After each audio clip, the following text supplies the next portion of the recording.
આજરોજ જામનગર નારી રક્ષા સેના સંગઠન દ્વારા એક અગત્યની મીટિંગનું આયોજન કરવામાં આવ્યું હતું, જેમાં જામનગર શહેરના અલગ અલગ વોર્ડ પ્રમુખની નિમણૂક કરવામાં આવી હતી।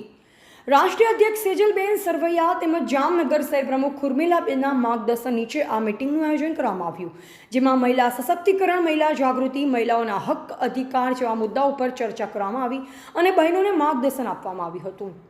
ટીવીટી ન્યૂઝ નેટવર્ક સાથે રિપોર્ટર મેહુલ રાઠોડ। નંબર 13 માં ઉષાબેન તરફથી જે નવી નિમણૂક થઈ છે વોર્ડના કાર્યકર્તાઓની, એના અનુસંધાનમાં આજરોજ મિટિંગ મળેલી છે।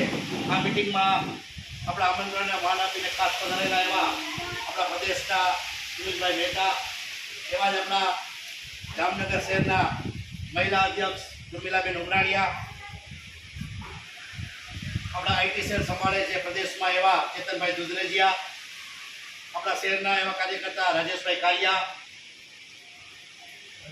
કાજલબેન શહેરની ટીમમાંથી, જયાબેન શહેરની ટીમમાંથી અને ઉષાબેન, સાથે સાથે હું મનીષભાઈ રામાણી।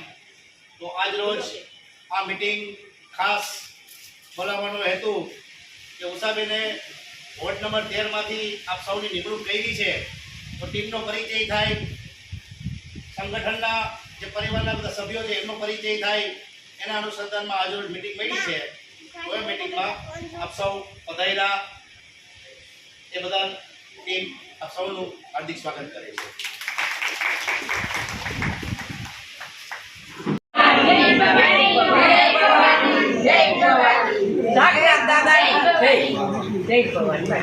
આજ રોજ ગુજરાત નારી રક્ષા સેનાની ટીમ દ્વારા આજે 13 નંબર વોર્ડમાં એક મિટિંગ રાખેલી હતી, જેના પ્રમુખ તરીકે ઉષાબેન ઢાકીને જવાબદારી આપણે સોંપવામાં આવેલી છે।